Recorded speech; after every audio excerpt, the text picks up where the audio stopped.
Hello, everyone. Welcome to the New Author Podcast. Today is Sunday, April 7th, 2024. This is episode number 261. I am one of the hosts of this podcast, Jerry Evanoff, and with me, as he is each week, is Rich Kacy. Rich, how are you doing? I'm doing a lot better than I was last week because I saw that the Tigers have slid into second place behind the Guardians. So I'm feeling like, the world is kind of starting to equalize and get more back to normal. I don't know. A Cleveland, Detroit first, second place in the Central still seems a little weird to say. Well, it does. Yeah, it does. Yeah. But it's still early. They got plenty of time to blow it.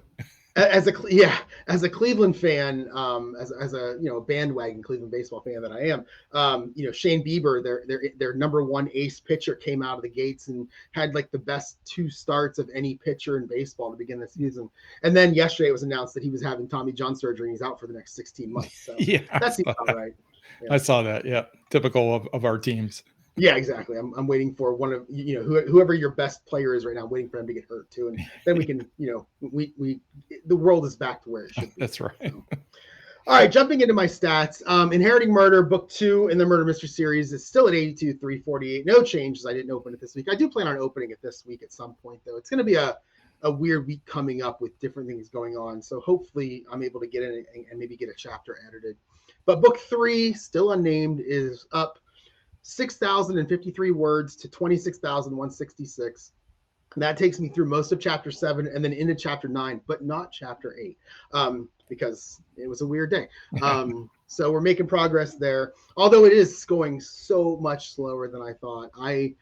40,000 words was scheduled to be done by like the third week of April based on the schedule, and I'll probably still get there, but I don't even have to be at the midpoint of this book.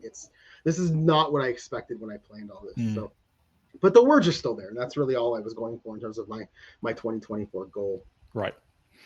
In terms of for the year, or since the beginning of March when I started keeping track of the word count, my writing total is 28,440 words, on my way to 240,000. I ended up last week up 1,299, and this week I ended up 1,040. So I actually lost a few words this week. I'll talk about why later, because early on it felt so good, and then I kind of knew it was going to drop off over the weekend.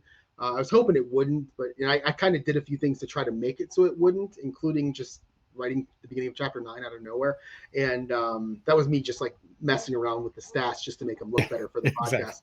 But it's something I was going to do anyway, so it's not terrible. But I went out of order a little bit. So in terms of my word per hour, I ended last week at 943, which I think was down like 16 words. And this week I entered at 912, which is down another 30. And again, same reasons that I'll talk about when I get into my weekly recap of what happened this week. My mailer light is still the same. Last week's goal is to stay on schedule with the writing.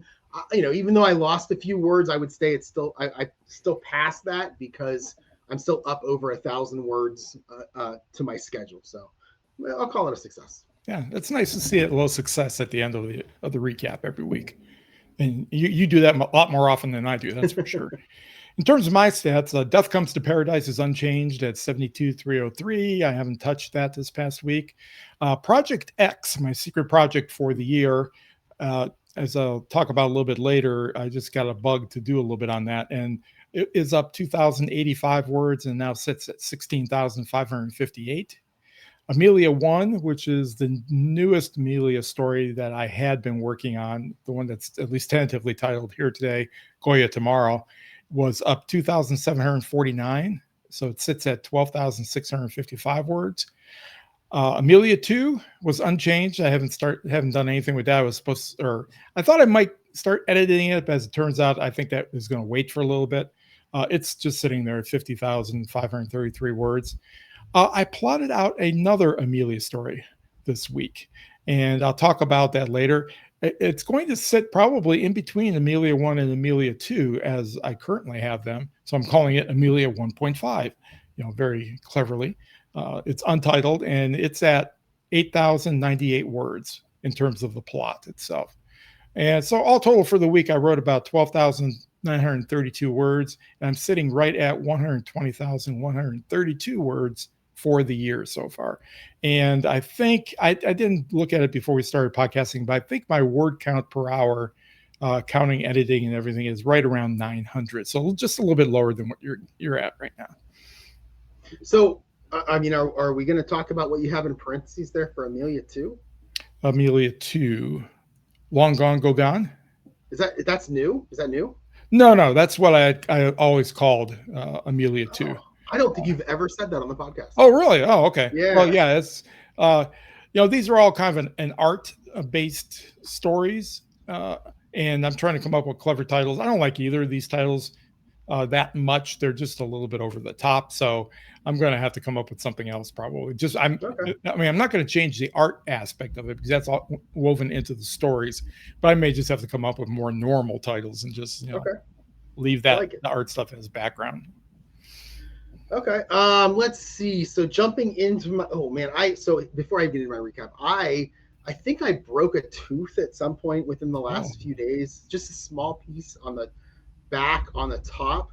And now my tongue tries to get into that hole as I talk, and I've bitten my tongue so many times in the last couple of days. So I'm going to be talking. This might be what gets me to talk slower finally. Yeah.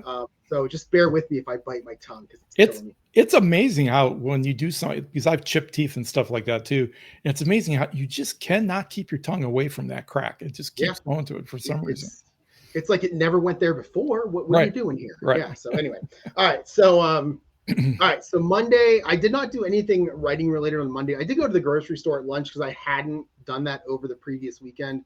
And I also got my cards for that APBA football game I talked about, the dice game. It's the 1989 NFL set that I talked about last week. And then the reason there was no writing was because after work, I spent a good amount of time setting up the game. And then I played in a lot of the first quarter. And it was, I think I said last week, the Browns lost that game. I'm sorry, the Browns won that game 51-0. They broke a losing streak in Pittsburgh that went for like 15 years. And I knew that if I replayed this game and they lost, it was going to devastate me. And just the way the dice worked out, they were down 10-7 and had just thrown an interception. And Pittsburgh probably would have scored again. And this is all just me playing a dice game. And I just stopped. I think I stopped because it was getting late into the evening. And I was like, this sucks. I don't want to go back. The only reason I want to go back to this is because I want to see like this amazing comeback. Right. So just let's just keep that in mind for what happened later in the week. Okay. So I ended up watching a little bit of TV, had some dinner, went to bed. Tuesday up at 5 a.m. So I had to go to work on this day. So, but the maids were coming, so I had to spend some time getting the house ready, which is just weird that I clean my house before the maids come. Puzzles me every time. But a quick backstory. Back in November, I had problems with my furnace, and I had a furnace guy out he changed a board or something electronic in there. And then a couple weeks later, I started receiving email alerts from my thermostats when the furnace would kick on saying urgent error 23 code, please contact your furnace people. But it was random. It was, once every couple days. It wasn't every time the furnace kicked on, but when I did receive the error, it was when the furnace kicked on. It just wasn't every time. So I called, the guy came out, went downstairs, looked at everything, said everything looks fine. He ended up going outside and he moved the exhaust pipe. He moved it higher up. He thought maybe something outside was blocking it, and that's why it was throwing the error. But he really didn't know. He didn't charge me anything. This was in November because he said, technically, I'm kind of still under the 90-day warranty from the other fix, even though it was kind of something different. But he left, and then for a couple months, I got nothing. Well, then back in late January, maybe, I started getting these warnings again, and being the amazing homeowner that I am, I deleted them most of the time because, it'll fix itself. That's how it is. Right. But on this day, I worked in the morning. In the office, I went to lunch, and as I was getting ready to sit down to write, I went in. I saw on the cameras, on my doorbell camera, that the maid had showed up. So I immediately went in and just raised the heat up because I turn the heat down when I'm not home. So I turned the furnace on so it would heat up a few degrees, and got back to back 3 email alerts. Now I hadn't gotten 3 before, and that kind of made me a little nervous. Like, wait a minute. So I went in and actually turned the furnace back down, and immediately called them and told them what was going on. And they said they would send somebody out the next morning. So this would have been Wednesday morning when the furnace people came out. While I was at lunch, I did work on the second scene of Chapter 7. I don't know what I was thinking while plotting Chapter 7, but it had like 6 scenes in it. I don't know why I did that. I have a feeling it was because I was trying to follow the formula where the first pinch point is like at the 37.5% mark. But I Mhm. had all these things I wanted to happen before that. So it's like, oh, the pinch point is at 9.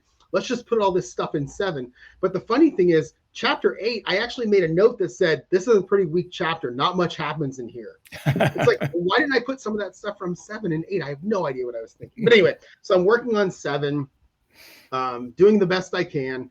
At the time, I wasn't really concerned with the formatting. Like, do I split these into other chapters like I have in the past?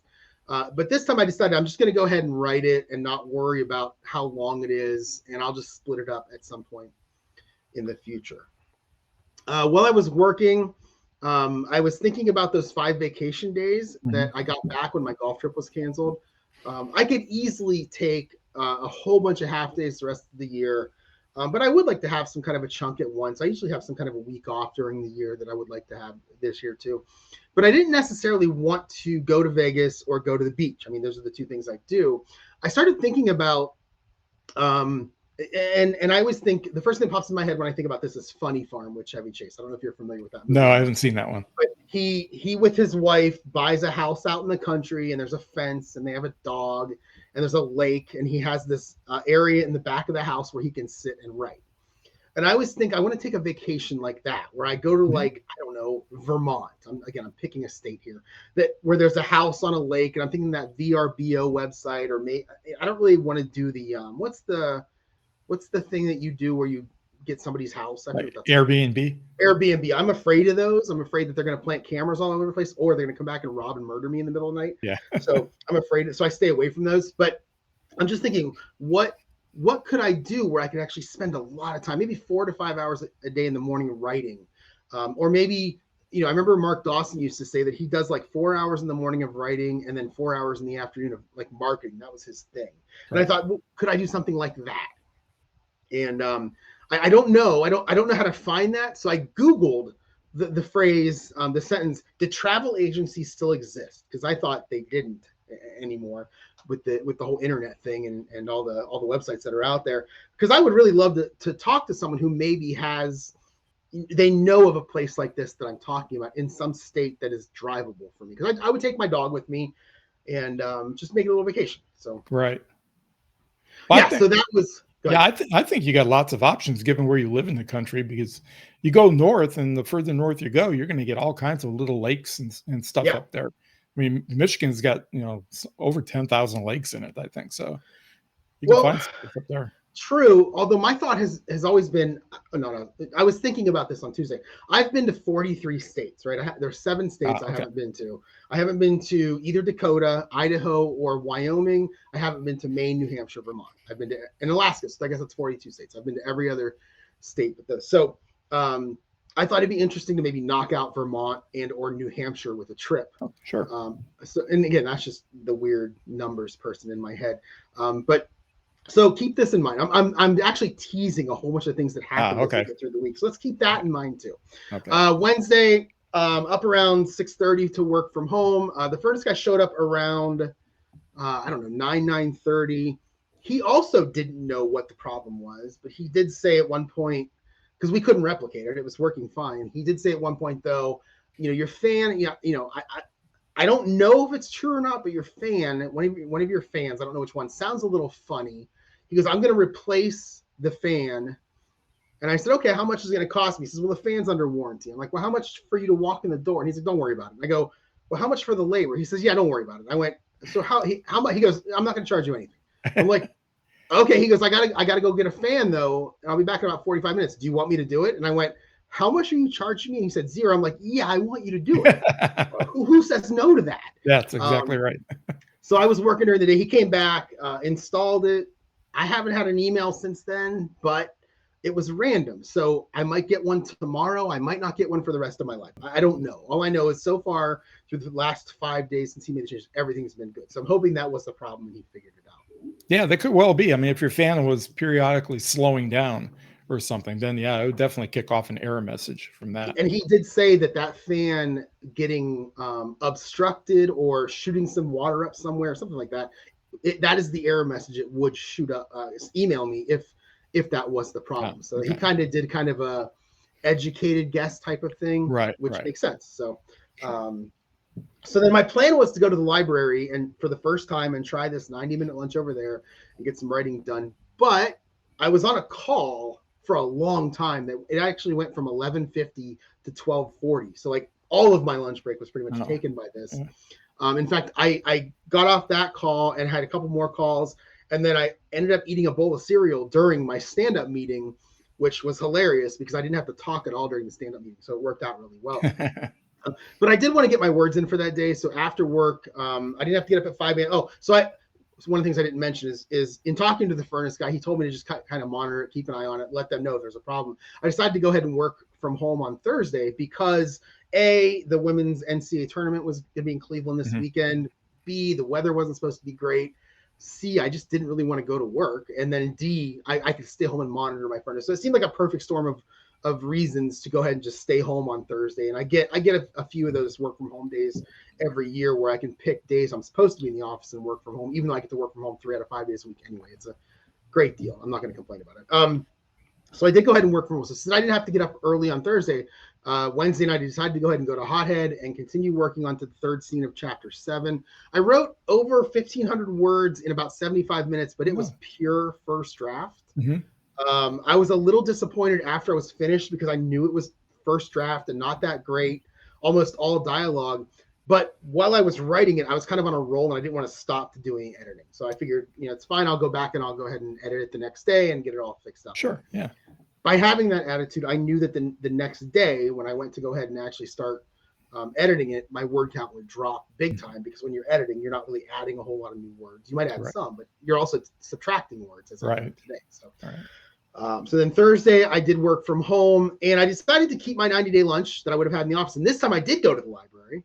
So right at 11:30, I walked across the street and I walked in and they have this quiet room. It's just really just like a little 4-top with 4 chairs around it. And I went in there and sat down by myself and worked on the 4th scene of chapter 7, continuing the first draft only. I really wanted to get the chapter finished before I went back to edit it. The whole chapter ended up being 4 scenes and it's 6,200 words first draft. And I'm an underwriter. So by the time I edit that, it could be like 9,000 words. So we know that I'm going to be splitting that thing up. Right.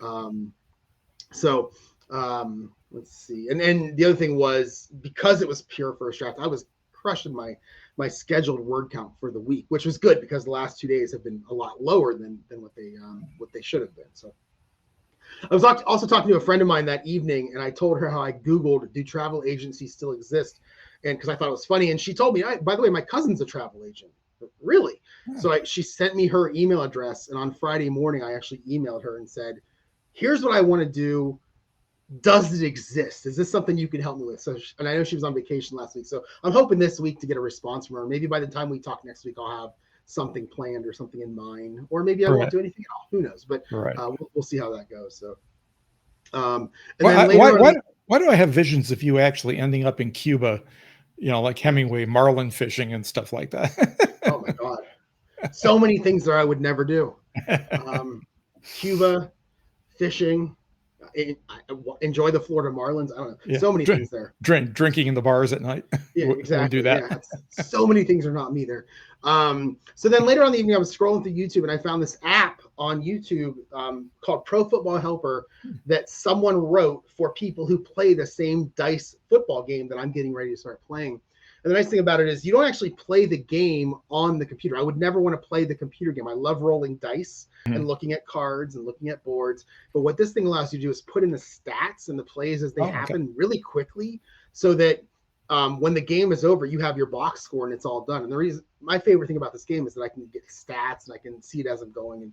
So I watched some YouTube videos on this. I had actually talked to ChatGPT a couple different times in the last few months about writing my own version of this. And then it turned out somebody wrote one that is way better than what I would have written. And I was really happy about that. That's perfect. It just goes to show that whatever you want, it's probably out there somewhere. Yeah, you just have to search long enough.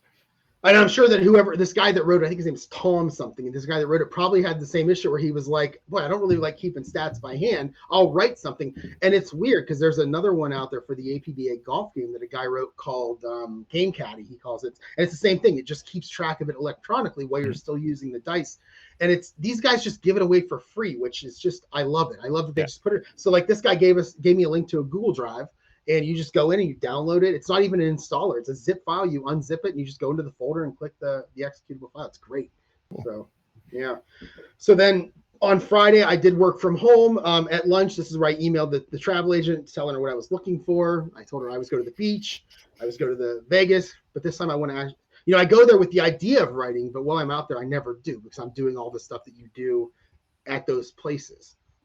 So we'll see what happens. I'm excited to hear back from her, to hear what she has to say. It'd be nice if there was something that I could end up going for. Maybe, writing like 10,000 words in a week or something like that, which I've never done before. Did you give her a time of the year or? Yeah.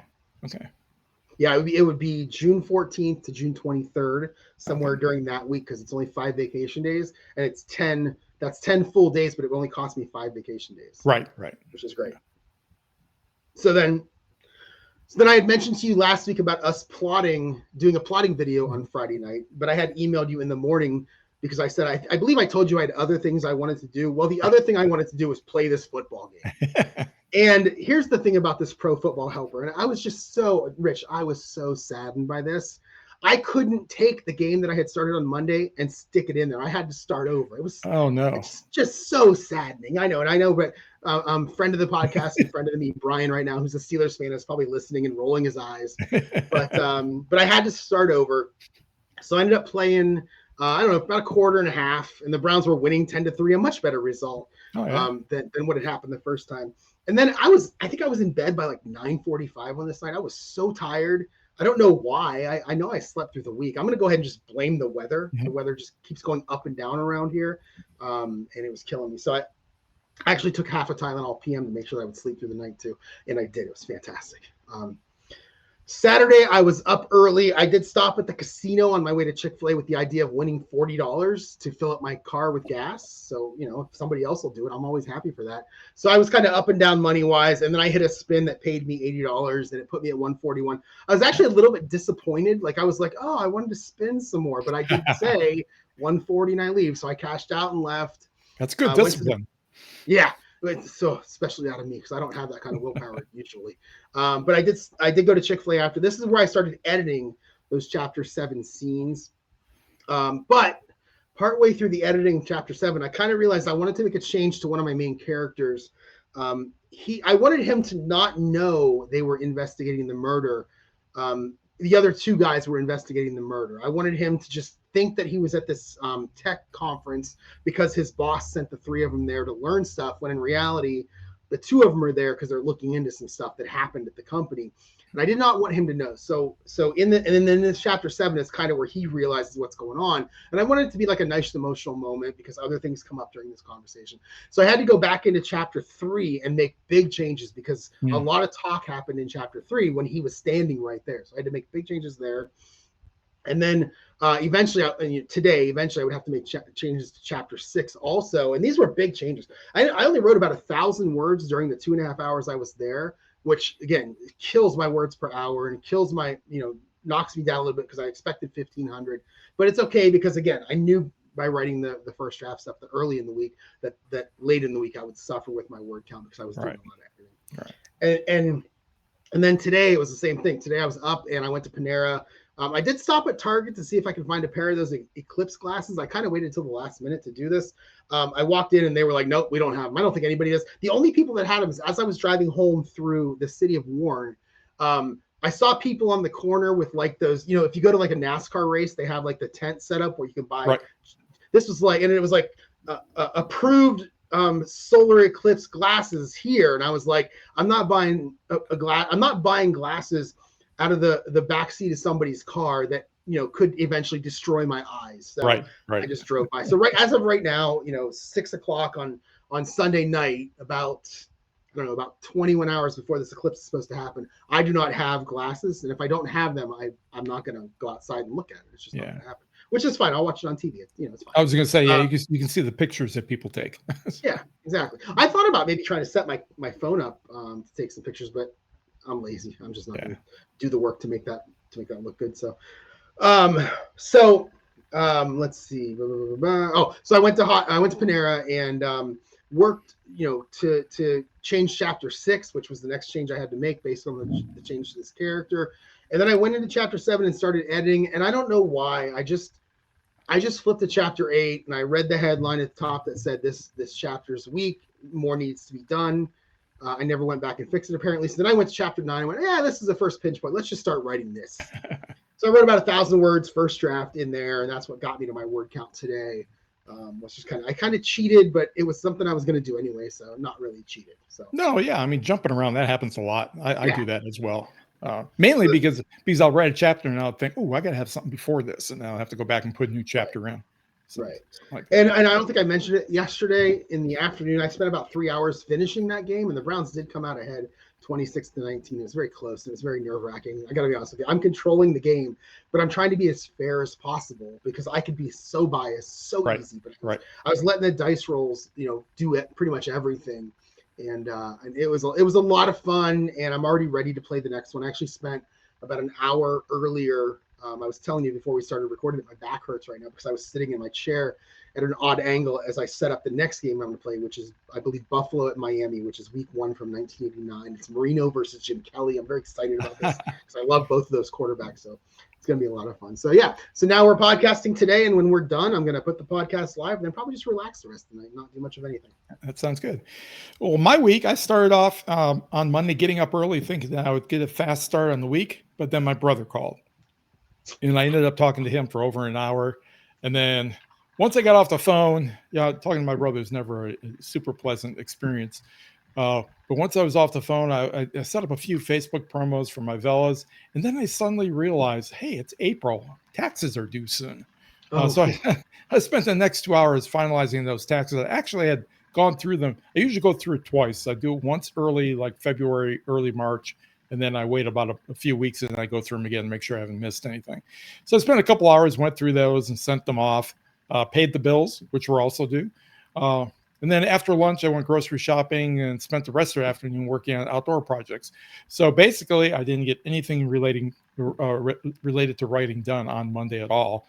We went for a walk before dinner. I then made dinner. We made something that my wife really likes, Thai cinnamon fish cakes, which were really good. The neighbor had brought, I think I mentioned last week, neighbor brought us over a bunch of catfish that he had caught. So I used some of that. And then the evening was spent reading. Tuesday, I did get back into it. I did some Facebook promos first thing after breakfast, but didn't do much before I got a call offering me the reference librarian job. Nice. Yeah, so I talked with a woman for a bit. I told her, I'm interested in it. So they got the hiring process started. And so right now I'm in the midst of a background check, as far as I know, assuming that comes out okay and all those skeletons do stay buried like they're supposed to. They will get back with me probably early this coming week. So that energized me a little bit. And then for some reason, because of something she said during our conversation made me think about this secret project of mine, Project X. And I decided, I haven't really looked at that for a while. I'm going to take a look at that. And I did. And I actually sat down for about 2 hours and wrote a little over 2,000 words on that, first draft words. After lunch, I wrote for another hour or so, but this time I went back to Amelia 1, which is what I'm really supposed to be writing right now. It's just short of 1,200 words on that I got that afternoon. This is my mind. It's like, it's like the shiny new object syndrome. While doing it, I got another great idea for a story featuring Amelia, but given the way the timeline is, it would actually occur between Amelia 1 and Amelia 2 as those two books currently stand. So I thought about it a little bit and I said, I like this idea. Let me just sit down and try to sketch out a plot. And by the time I got done that day playing around with the plot, I had like over 5,000 words in plot for Amelia 1.5. Basically about halfway through a 4-act structure. So these things they come out of nowhere, and sometimes I follow them, sometimes I don't. Usually if I don't follow them up, I'm really regret it later because I then walk around going, what was that idea that I had that I liked so much? And I can't remember what it is.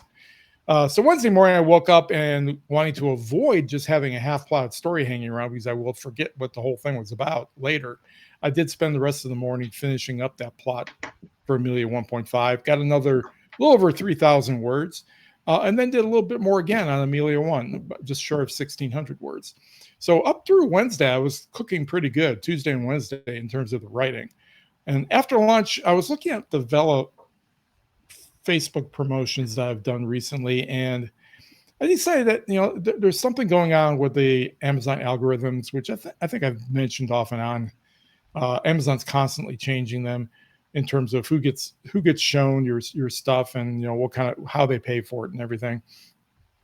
And I decided they've pretty much gotten to the point at the moment where, with the way I was working them, it's just not worth my time to devote to. The return on investment is not high enough.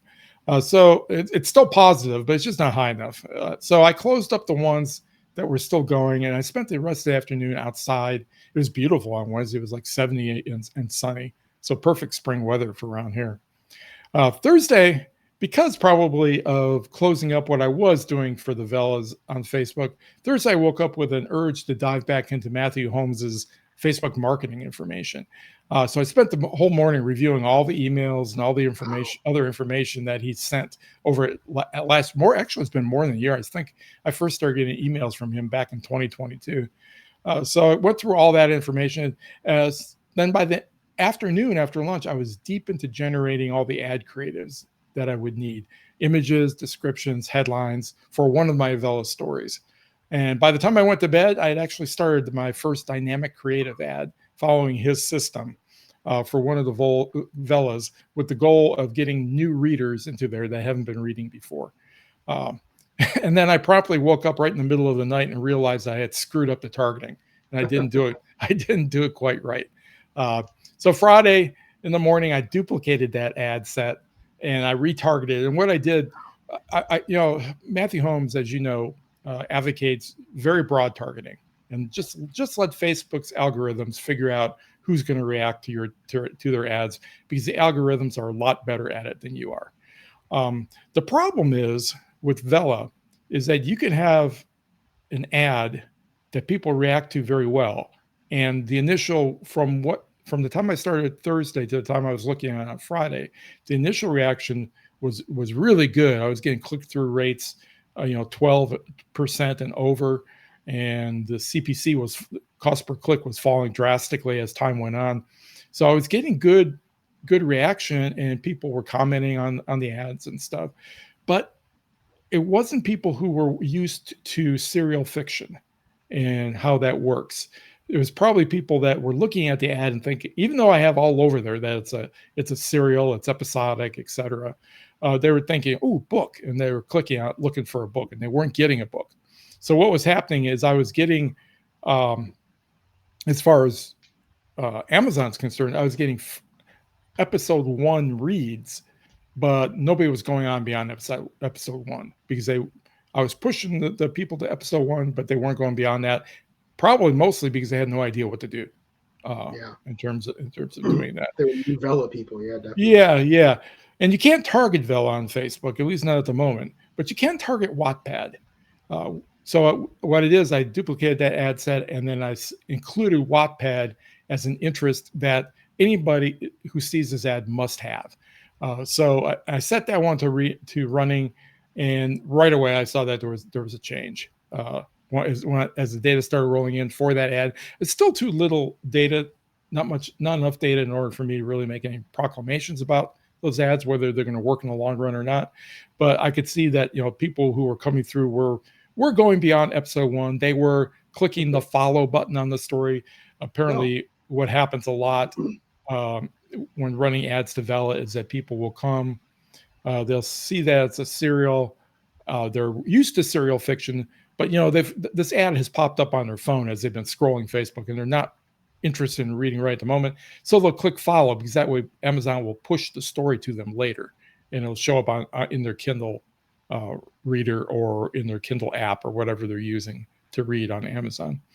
So the long and short of it is that I have 2 ads running right now, each of them at $10 a day, and I'm going to just let those chug for probably 6 or 7 days and see what happens with them.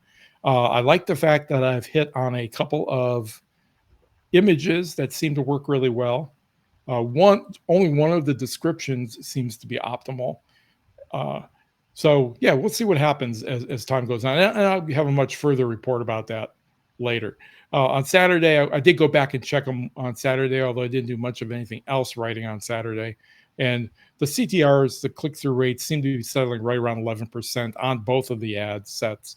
And with the CPCs are currently at 23 cents. I hope that for that to drop. People can on these Vella ads can get down into the 7 to 11 cents range. That would be a lot. That would make me a lot happier.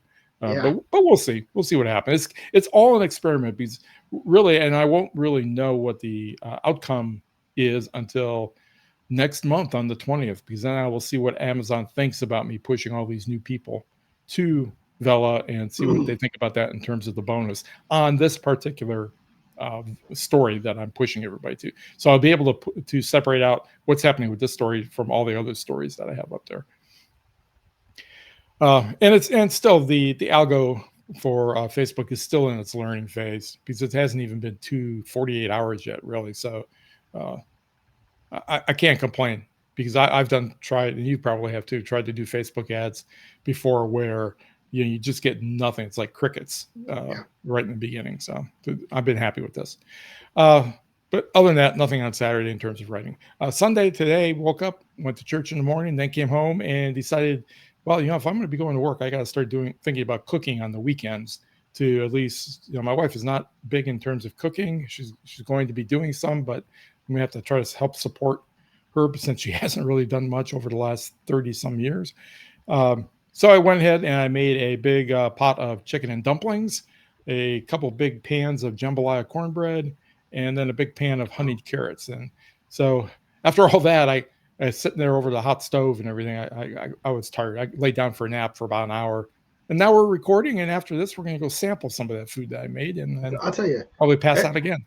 I'll tell you, as a Michigan person, born in Michigan, right? Uh-huh. You have embraced the Louisiana food. Every week you talk about and every week it's like I feel like I'm watching Justin Wilson's Louisiana home cooking from like 25 years ago. My dad always used to love to watch. It's hilarious. Yeah, I like to eat all kinds of food. There's almost nothing I won't try one time. Mm-hmm. I may draw I was thinking about this the other day for some reason. I may draw the line at sheep's eyeballs or something like that from the Middle East. But yeah, I love all kinds of cooking, and I love to cook. I've been cooking since I've been like 12 or so when my mom went back to work, cooking for my younger brother and sister. So yeah, I had fun. I do too, but I'm picky. So a lot of the stuff that I cook is made up of all the same things as the other stuff I cook. But like, I was excited a couple weeks ago to make the Southwest Ranch out of just regular ranch by adding spice. I'm like, this is exciting. I can't believe I did this. Yeah. So I have a question. So Amelia Jones 1.5, is that going to be a full novel? Yes. Okay. So that's pretty cool that you were able to, just in a conversation you were having with someone that had nothing to do with books, she must have said something that made the plot kind of pop into your head. No, that was when I was talking to if you're talking about the librarian, that's when I got the idea or reminded me about that secret project that I had. Oh, that's right. That's right. Okay. Yeah, and I went back to that. No, the plot for 1.5 just kind of, or actually not the plot, but the hook and the main idea of the story just popped out of something that I wrote in one of the chapters of Amelia 1 that I was working on. And I realized, this would be really neat to follow this up in the next book. But it's got to happen before Amelia 2, or else it won't make any sense. So, yeah, that's how that. Yeah, I had a thing earlier this week where I added an extra book to this series of books that I've been plotting through. I went from 8 to 9, and I basically added a blank book 7. And I was trying to figure out what I wanted book 7 to be, and I really wasn't thinking about it at the time, but I believe it was like Wednesday or Thursday. I walked into my back room, the room that I'm sitting in right now, and over there to my left is my door where I let the dog out. And I usually keep the blinds up. They're almost always up, and they're pointing right at my neighbor's house next door, their side door. I have a 6-foot fence, so you can't really see anything below the 6-foot fence, but you can still see a lot. Right. And I remember walking by and just happening to glance to my right and seeing somebody over there who I didn't know. Then I just kind of glanced back and did what I was doing. I went back to my desk and I started thinking, my mind just went crazy. Like, what if that was somebody committing a crime, and now they saw that I saw them, so now they kill me, and now the police come to investigate my murder and think they're going to investigate my family and friends, because usually it's somebody that you know, and they're going to try to go into my background and figure it out, when in reality it was just accident, wrong place, wrong time, because it was something going on next door. And so I actually went to ChatGPT really quick and I said, this is what I want for book 7, and I want my main character to happen to just notice something at some point during the book that in the next door neighbor's house, maybe they're talking to the next door neighbors, and he happens to notice something that starts to point him there while everybody else is still looking in the background. And that will become the plot of book 7. And it's happened to be because I walked into my back room at the right time and happened to glance to my right at the right time, which I just the way those ideas come. So that reminds me, it's not exactly like, in fact, it's not even terribly close, but reminds me of the plot from Agatha Christie's 415 from Paddington. I don't know if you've ever seen that one. I don't know. That's a Marple, right? Yeah, it's Miss Marple. Yeah. I don't know all the Marples. Yeah. So it's similar. The old woman who's coming to see. Don't spoil it. Don't spoil it. Oh, don't spoil it for you. Oh, okay. Yeah, I'm gonna watch it tonight. Oh, okay. Good. Yeah, I just wrote it down so I can watch it tonight. So that's fantastic. I'm very happy now. So anyway, I was curious, because I love the way that those ideas come, and I was curious more so that you're actually going to write a 1.5 and make it a novel. So are you going to renumber, or how would you do that when you? Well, I guess you haven't released them anywhere as full-size books. Right. Yeah. So they'll just be 1, 2, 3, 4. Yeah. Okay. I'm hoping not to get into a position where I have the 1.5s. Right. That some people have. I really don't. I don't like that a lot, but I understand why they have to do it. Yeah. All right. In terms of my running list of future things to do, you don't have anything on yours, right? No. Okay. So mine is still the same. It's just plot the 6 books, and I swapped all the 4 and 5 around, and I do want to get together at some point soon, maybe next weekend, and start plotting book 4 with the help of ChatGPT, and then we'll make it a video and stick it up on Patreon maybe a little bit before we put it out there on YouTube, and so we'll do that. And then I have the blank book 7 that I started thinking about. So getting those books plotted is something I really want to do. In terms of my addicted to, I don't have anything. I really thought about this earlier today, and I can't think of anything that I watched or listened to any more than anything else that I would call it my addicted to. I mean, I watched some videos on the football game I'm playing just to see how people are doing it. I watched, my true crime stuff like I normally do. I got nothing here. I don't know. Do you have anything? That's because spring is starting up there, and spring is a time of change. So you're going to you'll get into a new addiction as soon as the weather settles. I'm sure it'll be golf. Yeah. For me, it's still northern exposure. Although, to be honest, I am getting a little bit tired of it. I am almost at the end of season 4. I think there's a season 5 and then an abbreviated season 6 when they got like a half a dozen episodes in, and they pulled the plug on it. So I'm getting towards the end of it, but it's still northern exposure. Watch it every night. Are you ready for what the next show that you watch is going to be? I'm going to go back to some that we've watched before, because they're releasing this in April. They've released new episodes of past shows on BritBox for Beyond Paradise, which was a spinoff of Death Comes to Paradise. No, that's my book. What was it called? Death in Paradise. Death in Paradise. Right. I think I watched the first 40 minutes or so of Death in Paradise about a month ago, and I haven't gone back to it yet. Okay. Yeah. So they released new episodes of that. They released new episodes of Sister Boniface, which was a spinoff of Father Brown. They released new episodes of Father Brown. So there's all kinds of oh wow, okay. And new episodes of Death in Paradise that I haven't caught up with yet. They started releasing them in March. So yeah. So I've got plenty to go to. Okay, good. That's good. Okay. So in terms of my week coming up, it's going to be kind of an odd week. A lot of things going on. I don't know if I'm able to stick to my writing schedule this week, but I have built up a bit of a buffer. So if I lose some words, it's okay. Monday, I am working from home tomorrow. And like I said, the eclipse is coming through. It's a big deal around here. I saw some big numbers for like what it's going to generate for money-wise for Northeast Ohio, with so many people coming to this area to watch it. I saw numbers in the billions. I don't know if that's correct or not, but I did see one article that said it's going to generate like $4 billion. Seems kind of odd to me. But yeah, so it's supposed to happen. I think I wrote in the outline 3:45, but I think it's going to happen around 3:15 p.m. Eastern time. It is supposed to be cloudy here, so it was like partly cloudy. So I'm hoping that it clears up a little bit during this time. The men's college basketball national championship game is in the evening, and I will be watching that for for the first time in my life. I actually have a bracket that's doing well. I get into them every year for 25 years. I never win any money. I'm always bad at it. This year, my bracket is currently in second place with 1 game to go, and there's 178 people in it. $10 an entry. So if Purdue wins, I'll finish in second and win a few $100s. If Connecticut wins, I'll finish in like 50th and won't win anything. So it's weird how it works. But so I will be watching that game tomorrow night and be rooting for Purdue. Unfortunately, Purdue's an underdog, so I don't know what their chances are to win. Yeah.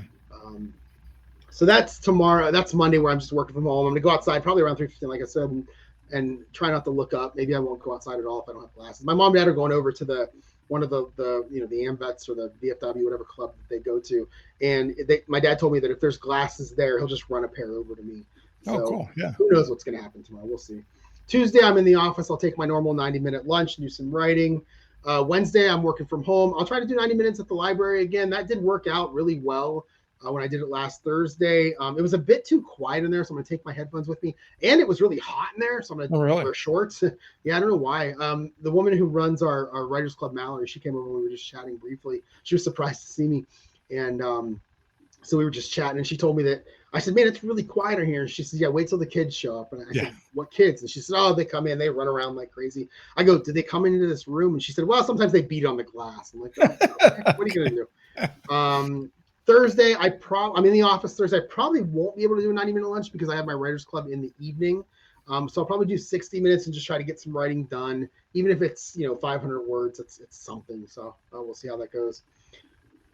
Friday, working from home on this day. I don't have any plans to take any half vacation days. In fact, I'm going to try not to take any in April at all until I get this vacation worked out, whether I do it and whether I don't. And then I like to save them for the summer so that I can take half days and either go write or go golf with a buddy of mine who lives up in Cleveland. We usually meet halfway a lot of Fridays and try to golf in the summer. Saturday, there's an outside chance of the golf course opening. It's supposed to be nice and it's going to warm up, but it is supposed to rain all week. The course I play at, I'm pretty sure is the lowest point in North America, it seems like. So when it rains, all the water just seems to gather on this golf course. So I don't know if they'll be open Saturday, even if it is sunny out. But if it is, then I'll golf in the morning and then I'll go run some, I'll come home and I'll go write and then I'll run some errands. I'll want to play that game I talked about earlier, the Buffalo versus Miami. I might try to start that earlier in the week. I don't want to wait till Saturday to start it, but at some point I'll start it and enjoy it. I love playing that game. It's so much fun to roll the dice. It's so funny because I know a lot of the good, like if you roll a 66, that's a really, really good write. So you roll 2 dice, 1 red, 1 white. You use the red die first. So if it's a 6 and the second one is a 1, it's 61. So if you roll a 66, that's like the best roll you can have. So it's almost like you don't see the results of the play, but you roll the 66. Oh, it's a 66. I get a little excited about that. So I'm very much looking forward to it. And that's two of my favorite players from the 80s, Dan Marino and Jim Kelly. So that'll be a lot of fun. And then again, Sunday, if I can golf, I'll golf in the morning and then I'll write afterward. Then we'll podcast. Otherwise, I'll go to Panera and write in the evening. In the morning, and we'll podcast in the evening either way. In terms of my goals for the week, I actually going to make 2 goals. The first one is to go ahead and stay on schedule with the writing. But the second one is to try to get chapter 1 of book 2 edited. Let's go ahead and crack that open and see if I can get at least 1 chapter edited. It's going to be tough because, I have my writers club this week. I want to do it during a time that I'm not scheduling my writing time, which doesn't leave a lot of time left in my week. So if I can just open it and get 1, even if it's like Sunday between, writing in the morning and us podcasting in the evening, if I can crack it open. I'm way behind on story grid stuff, so I got to do that at some point. So I got a lot to do this week. So I'm going to throw that goal out there for the first chapter of book 2, and we'll just see if I can get it done. I think it's funny you talking about the kids running around the library because that's probably going to be one thing I'm going to have to deal with because from what I understand, the public schools around here, at least some of them, run buses after hours, after school hours with the latchkey kids and they just take them and drop them off at the library. And the parents come and pick them up there after, they get off of work or whatever. So that'll be interesting to see what happens. Yeah, exactly. I really have nothing on my calendar at the moment. I know some things are going to pop up.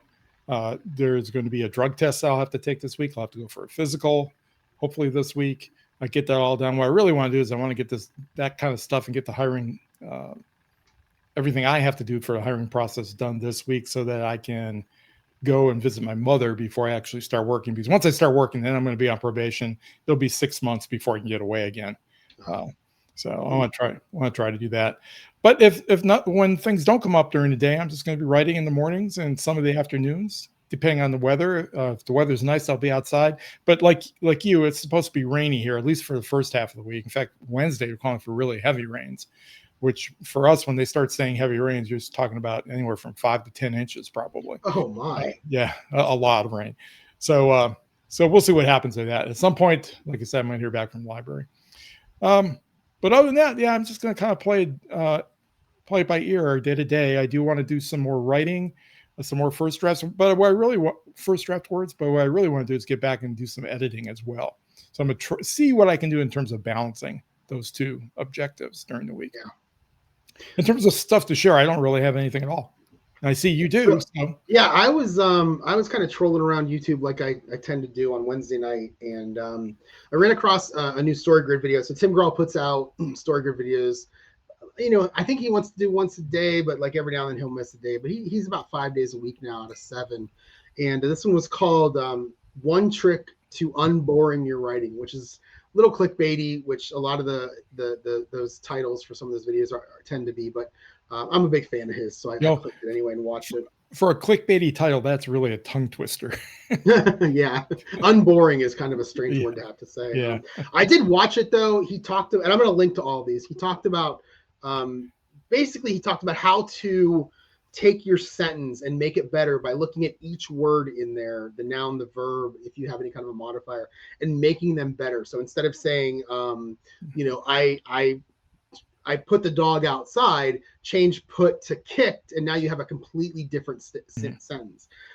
Change put to dragged, then you have a completely different sentence. Change dog to puppy, it's a completely different sentence. And he gave a bunch of examples. It's a really good video.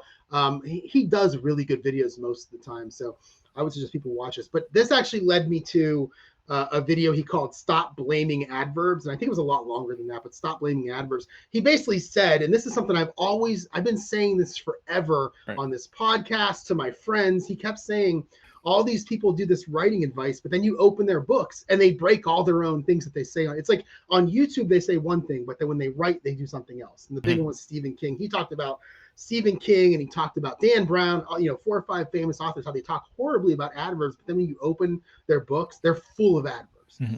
So, and he did more than just adverbs in the story. But again, another really good video. He talked about how to use adverbs in the positive, how to make them better, or how to not use them when there's a better way to do it. So it was a really good video. And then that led me to another video that I believe was about 1 hour and 5 minutes long called Crafting Better Sentences, which actually was more than just crafting better sentences. It was very similar to the first video I mentioned, how he talks about what to do with your sentence. But then he talked about how to create more compelling characters. Again, one tip on it. And then finally, one tip on how to keep the reader interested. Really, really good video. But I put in here that I wanted to take an example, but I don't really have a very good example because I didn't really do much in terms that I really wasn't thinking about it while I was writing this week. I was going to kind of come up with an example of what I do and put it in here. But what he did was he said, how do I put this? So I have a scene in my book that I'm writing this week where I have a character who is he's kind of hiding behind a plant and he's watching and recording with his phone somebody do something, and he knows he shouldn't be there. And I don't really have that experience in my life. I've never really done that as far as I can think of. So I started to think of, okay, now how do I relate to that? Have I ever eavesdropped on people at work? Sure, all the time. The guy that sits next to me is a project manager, and he's always in meetings. And every now and then I hear him mention me, and then I sit and listen to him talk about me during the meeting because he's talking about the projects I'm working on. But that's not like scary enough. That's just me sitting there while I'm working, listening to somebody. Who cares? Well, what if I'm at a table or I'm at a restaurant and I'm listening to the person next to me? You don't want to necessarily get caught. But again, the stakes aren't high enough for what I was trying to do in my book. So this is where I generally go to, like my again, like I said, maybe I don't have the brain power, maybe I don't have the expansive dictionary, whatever I don't have that makes it hard for me to write that scene. I usually go to my emotion thesaurus, I go to ChatGPT, and I expand on that. So a lot of what he talked about kind of made me think when I was trying to write my scenes, what can I do to make this better? And a lot of times I don't have the experience of they say, what would you do if you were in that situation? Well, I don't know. I've never been in that situation before. So that's why I go to those tools to do it. And it's funny because I watch these YouTube videos, and the thing that I really love them. I love watching, especially Tim Grohl's videos and some of the other ones that are out there. But I go to them, and the one thing that annoys me is now I want to go back and I want to start over with chapter 1 of the book I'm writing, and I want to try to apply what I just heard. And it's like, if I keep doing that, I'll never finish the book. That's exactly. I kind of rambled there. I didn't really take good notes on how I wanted to talk about this, but I really think that people should check out these videos, especially if you're a newer writer, or if you worry about not being able to write good descriptions or emotions like I do. That's my biggest weakness, and I don't know if it's gotten any better. Right. I have two things to say about that. Number one, in terms of your lack of experience with that particular scenario that you laid out there, I mean, you just got to grab your phone, go to the local mall, and then try to hide behind potted plants and take pictures of people and see how that feels. That would make the most sense, because I would be scared to death, and I would be able to pinpoint those feelings exactly. Right. But I also would rather write that in a book than do it for real. Okay. Well, the other thing is I've heard people give the advice that when you're writing a book, writing a story, that you really shouldn't be looking at improving your craft by watching videos, reading about craft and stuff like that. That do the book, then in between books is when you do that, and then you can apply the stuff that you learned to the next book. Because it's I have the same problem. I hear something or I read something, I go, "Ooh, I got to go back and change that." And you could do that forever. So the funny thing about that, and I've thought about that before. In fact, I've heard authors say like, "Oh, I go back and read my first book and it's terrible."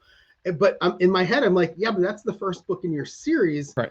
That's the one you want people to read and like, so they get to the better ones, the better written ones. But if it's not written well, are they going to go to book 2? So that's what makes me want to go back sometimes and make changes. Right. Well, to be honest, I'm all for that idea that, once you get 2, 3, 4 books into a series, you're always going to be marketing off your first book in the series. To go back and rewrite that book, I could see that happening. People, I don't know, people don't like that idea for some reason. I guess this would be a lot of work. And be a lot of, in some sense, a humbling experience when you see how badly you screwed up on some stuff. But I would do that definitely. In fact, I probably will end up doing that. Yeah. At some point. Well, I haven't opened book 2 in at least a month, and I'm afraid to go back and look at chapter 1 of that one. I wrote that, I don't know, middle of last summer or whenever I started writing it. Yeah. So I'm a little bit nervous to go back and take a look at that one. So. Yeah, exactly. All right. That is all we have for the podcast this week. Do you have anything else you want to talk about? No, my bucket's empty. All right. If you want to get a hold of me, you can email me, jerry@jerryevanoff.com. The website is jerryevanoff.com. I am on Facebook, although I have done nothing with it. Jerry Evanoff Author is the Facebook page. We are on YouTube. I always say we're on YouTube, and if you want to kind of see us in person, then go ahead and go to the YouTube channel, youtube.com/@NewAuthorPodcast. But I will say that if you're watching on YouTube and you'd rather listen to us, go to your podcast app and search New Author Podcast. It should show up. So there's 2 different ways you can listen. I mean, we would appreciate it if you actually listen to both. But if you want to pick one, that's fine. Or at least subscribe to both.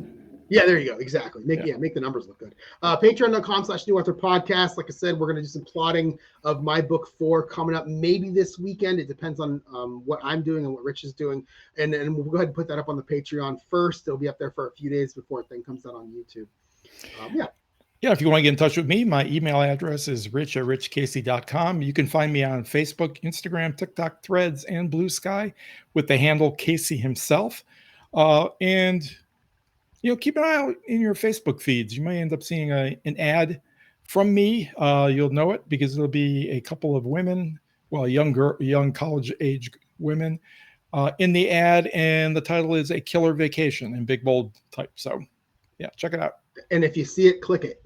Yes. See it, click it, like it, leave a comment, do all those good things. If you see something, click something. I think that's what right. it's saying. I'm not sure. So. All right, everyone. Thanks for listening. We'll talk to you all next week. Have a great week.